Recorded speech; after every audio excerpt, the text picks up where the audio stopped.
We live in an age of abundance. We're abundant in food, houses, electronics, medicine. We're abundant in pretty much everything most people need to sustain a decent life. And automation has been one of the major reasons that we've got here. It has been benefiting our lives since the beginning of the Industrial Revolution. It has given us the capability of producing much more stuff with less people. And in the meantime, product quality have improved and their prices have dropped dramatically.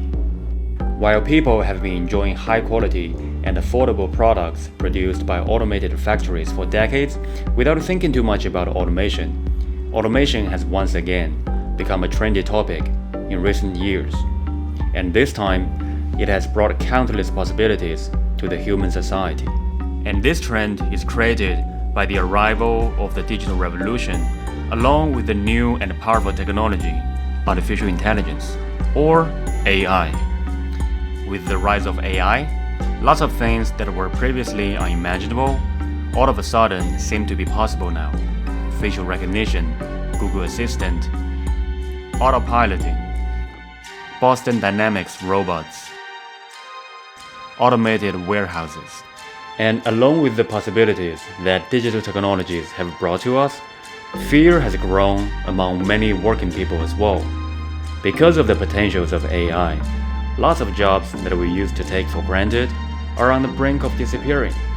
Truck drivers, warehouse workers, etc. People fear that one day AI would take over completely. Everything would be automated and there will be no job left for humans. And when that day comes, it might be a very disturbing scene.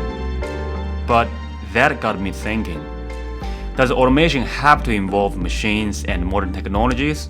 Or is it just a popular concept? So I searched in Google, and the definition from the dictionary shows that automation is the use of largely automatic equipment in a system of manufacturing or other production process. And the definition from Wikipedia says, automation or labor-saving technology is the technology by which a process or procedure is performed with minimal human assistance. According to these definitions, automation basically means it's a process that saves you from laboring. So, if a job is done for you without you doing anything, that is automation, right? But here's the question. Does it have to be machines to automate things? After giving it some thoughts, my answer to this is not really. The way I see it, automation has been around for a long time, but it has been done by humans. If you see it from business perspective, it will be pretty clear to you. You see, the world functions because in a human society, we exchange values, and values are the results of someone's work. In the ancient times, we exchanged the things we have for the things we need. We exchanged shoes for bread, sheep for clothes, and so on. Later, with the invention of money, trade evolved into exchanging things for money. Instead of directly trading sheep for clothes, which was very difficult to work out the fair amount for both parties involved in the trade. A person would trade sheep for a fair amount of money and then trade a fair amount of money for clothes. This way, you have much more freedom and the trading process has become much more convenient. The reason that a person is able to trade shoes, bread, sheep, and clothes is because these things are the results produced by someone's work. And through trading, these things would bring values to others in need. After centuries, nowadays, when we need to buy something, no matter it's a physical product or a virtual service, we're still paying money to purchase the results of other people's work. And in order to buy things, we also need to work to deliver certain results in exchange for money. Times are different, but the principles are still the same. We're still trading results for money. As long as people get the results they are paying for, how you produced the results doesn't really matter. Did you really care about which factory produced the shoes you just bought? Have you ever cared who cooked your meal in the kitchen at the restaurant you were sitting at? I guess probably not. What you care the most are the results you paid for. Are these shoes comfortable or not? How delicious is the meal? How well designed is your new phone? And most businesses that have delivered some kind of results to you have closed the doors. And behind all these closed doors, all the production happens. In order to deliver the results, there's work to be done. And when the amount of work exceeds one person's capability, employees who can do the work need to be hired, which is the most common case when it comes to running a business. Since we are hiring employees, why don't we see it from an employee's perspective? As an individual, in order to make a living and pay for the things you need in life, or, in our context, the results other people have produced that's gonna benefit you, you need to make money. So you get a job. The deal is simple. You are required to do a certain amount of work, and you are assigned with certain responsibilities. And your job title pretty much reflects what you do in this company. You are expected to be professional at work and stick to the tasks you are assigned to. And make sure to show up at 9 a.m. and do not go home before 6 p.m. The work you are assigned to should be your only focus during this time, and you will get paid weekly or monthly. And you are not alone. There are many others that need to afford things as well. They are also working as professionals alongside you in the same environment. Together, you are a team. A team to make the impossible possible. A team to make the world a better place. Making the world a better place. Making the world a better place. A better place. A better place. Let's say you are a sales representative in this company, and all of your colleagues are focusing on different types of work. So you need a new PowerPoint representation? Give the task to John. The spreadsheets need to be checked. Michelle can help. The company's website needs some updates. Ask Bob the nerd to do it. The office you are in is scientifically designed. It's open, it's modern, it helps you to work more efficiently so you can reach your full potential and do better work. Everybody is working in harmony. Everybody is doing their job. Work flows from one person to another smoothly like it's on a conveyor belt. John, Michelle, Bob the nerd, and you, together, you are the company. Just like different components of a machine, each one of you specializes in one area, and each one of you always makes sure to only deal with your own responsibilities to finish your task on time and be a good employee. But things in life are not linear, right? What if you've got today's work done before 6 o'clock and don't have anything else to do for the rest of the day? Can you go home early and do something that suits your own interest? Well, since you are paid per hour, you won't get paid if you leave early, and it wouldn't make sense for the boss to pay you just for you to sit there without producing anything for the company, right? What makes sense is rather to give you more work to fill up your time. And what if you are sick and cannot work for some time?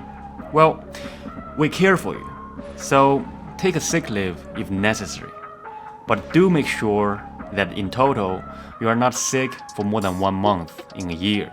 If you are sick for more than a month, you are not gonna get paid, and we will replace you with someone if necessary. So the best strategy here is pretending you're working on something until 6 p.m. even if you don't have anything to do. Otherwise, more work will come your way. Why would you do more work when you can simply avoid it and still get paid? And don't get sick. At least don't get sick for more than a month in a year. I mean, if you want to keep your job and get paid. But John likes novels. He wants to be a storyteller. Michelle likes painting. To be an artist is all she dreams about. But working in an office is taking up all their time. Come on, grow up. Who has time for these childish things?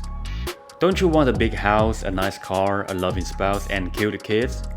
Don't you want the life that's gonna make your friends envious? But to have all that, you need to get paid. And in order to get paid, you just have to work, and work. Or at least pretend to be, so you can work less and get paid the same. And because you are producing results, your boss can get paid. Nicely, of course. And you can get paid too, by the amount of money that you agreed upon, with some occasional bonuses. Nice. Oh, wait. We haven't even mentioned the boss's job. Well, apparently, your boss doesn't necessarily have a job. You see, you and your colleagues specialize in doing different tasks, just like different components of a machine that have very specific functionalities. But understand this, your boss is not part of the machine, because your boss owns the machine. Your boss might jump in and do some work if it's necessary, or when he or she feels like being a good leader, but he or she doesn't have to. That's what you and John and Michelle and Bob are here for. At the end of the day, the machine and its components are supposed to do the work, not the owner. It's the car's job to run, not the driver and the passengers. It's the computer's job to calculate, not the users. And when all the work is done by the employees for the boss, what else is left for the boss to do besides counting money? You see, even though all of you are in the same game, but the perspectives are different. The way the game works is, you and your colleagues are getting paid by the hours you've worked, but the company and the boss are paid whenever a customer purchases the product. They are not paid by how many hours they've worked. iPhones, cars, clothes, and so on are produced on factory conveyor belts. It's easy and intuitive to see the automation process. The word automation was created to describe this process. You might be working in a scientifically designed office, which doesn't look like a conveyor belt at all, but the work passes from you to Michelle to Bob to John, and then gets delivered to the client. Are you sure the office is not a human conveyor belt? And you still think that the office work is not automation? Maybe you think employees are not machines, they are humans. I agree with you 100%. Except if your car light is broken, you get rid of it and get a new one. If your car engine consumes too much gas, you can simply replace it with a more efficient and better performing one. It's the same in the office. If you don't do your job properly, millions of others are waiting to be hired for your position. If you are sick for more than a month in a year, you are most likely not gonna get paid, and you are very likely to be laid off. If someone can deliver the same results as you and is asking for less pay, your job security is going to be at a great risk. You, my friend, are replaceable because you are just a component in a money-making machine that contains many other replaceable components as well. If you are replaceable, does it really matter if you are replaced by a machine or a human?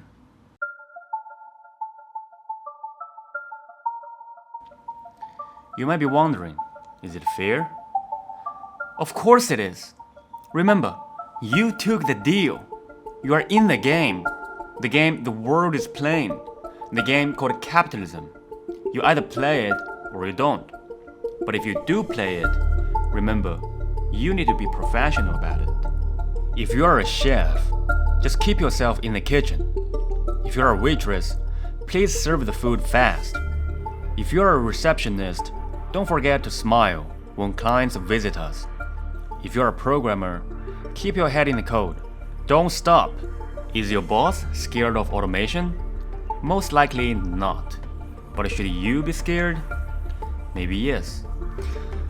You see, it's not about you, my friend. It's about money. It's about cost and profit. As a company, when customers ask questions, we can put real humans on the line to respond. Or when the technology is mature enough, We can use an AI to respond, as long as their questions are answered. If a customer needs cargo shipped, as long as they receive the cargo on time, does it really matter whether it's a human or a computer driving the truck? Minimizing cost and maximizing profit has always been the nature of business since the very beginning, and it will continue to be like this. Jordan Belfort, the famous Wolf of Wall Street, he automated the sales process of selling penny stocks to people. McDonald's brothers, they automated the cooking process and made it much more efficient to produce burgers and chips. If Jordan Belfort was born at a time where AI chatbots are good enough to sell penny stocks, do you think he'd still train those salespeople? Most likely not. Of course, the fun activities and the crazy motivational sales speeches in the office would all disappear, but he'd be making way more money, and most likely having way more fun all by himself. If Ray Kroc, the owner of McDonald's, lived at a time where the technology of machine cookers are mature enough, would he still hire all these workers to make burgers and chips by hand? Talking about McDonald's, they have done such a great job of automating the whole process so that their restaurants can be ran by part-time high school students earning the lowest wage possible. But have you ever felt that the burgers made in a McDonald's restaurant ran by adults taste better than the burgers made in another McDonald's restaurant ran by high school students? And it's not just McDonald's. There are so many owners of businesses, from regular restaurants to tech companies, that are enjoying the results delivered by their employees while they are doing minimum to no work themselves. That's why I call it the human automation.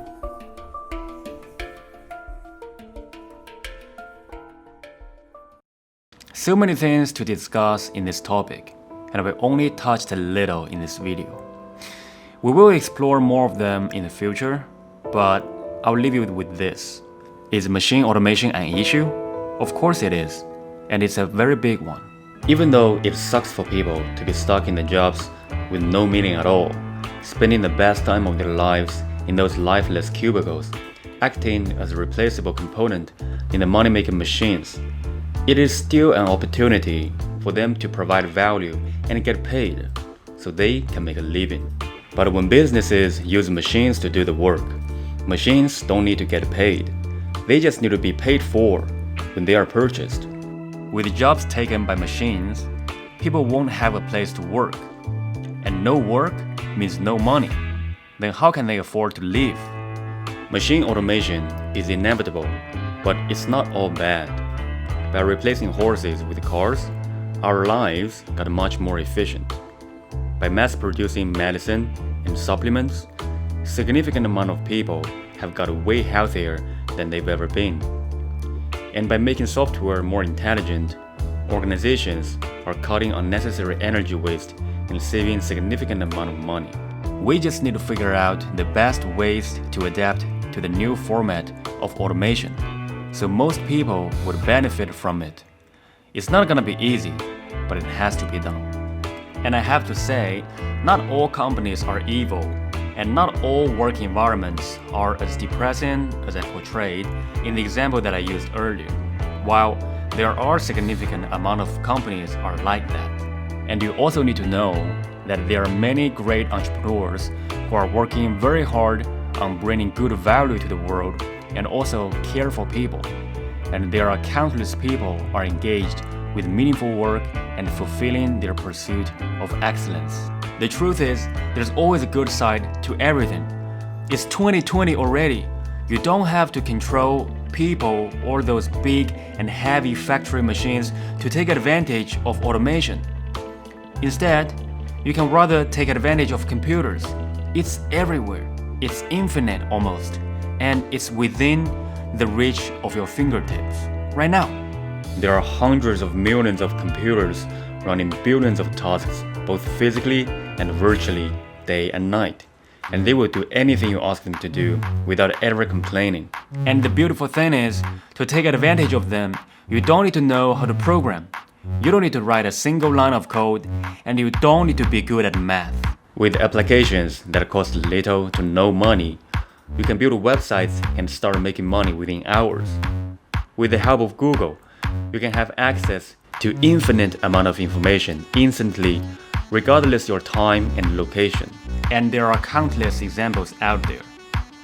By taking advantage of automation as an individual, your ideas can have the potential to reach thousands, if not millions of people instantly. Instead of automating the work for someone else, why not be the one who benefits from automation? So, what are you waiting for?